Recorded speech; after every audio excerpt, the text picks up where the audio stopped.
मकान आवास विकास में मैंने देवर को रखा था और प्रकाश चौकी कोतवाल ने, चौकी इंचार्ज ने खड़े होकर ताले कटवा दिए और मेरे उनको घर में कब्जा करवा दिया।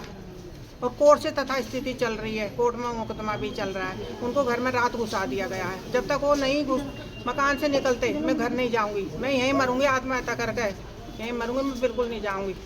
जब ताले लगवा के मुझे चाबी दी जाए, जब तक यही है, मैं आत्महत्या आज ही करूंगी और यहीं करूंगी।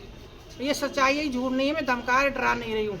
मैं यहीं करूंगी। जब मेरे घर में मुझे नहीं रहने दे रहे तो मैं जी का क्या फायदा। पहले मेरा बच्चा गायब कर दिया, अब मेरा मकान छीन रहे। भाई मेरा तो कुछ भी नहीं है, फिर मतलब जीने का क्या बनता। खत्म कहानी।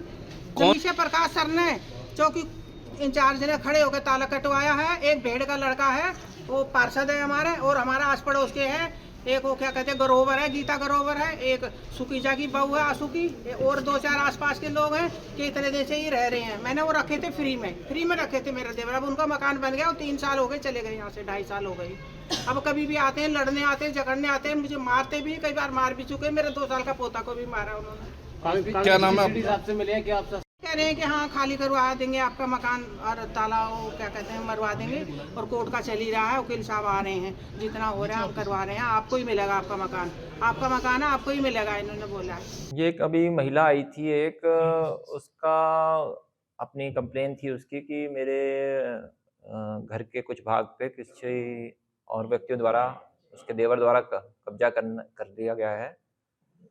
तो साथ में वो कोर्ट ऑर्डर भी जो विपक्षी द्वारा यथास्थिति के थे वो भी लेके आई थी।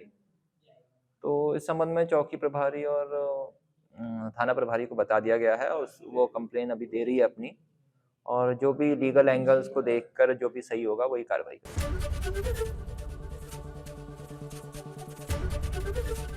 एबीपी गंगा, खबर आपकी, जुबान आपकी।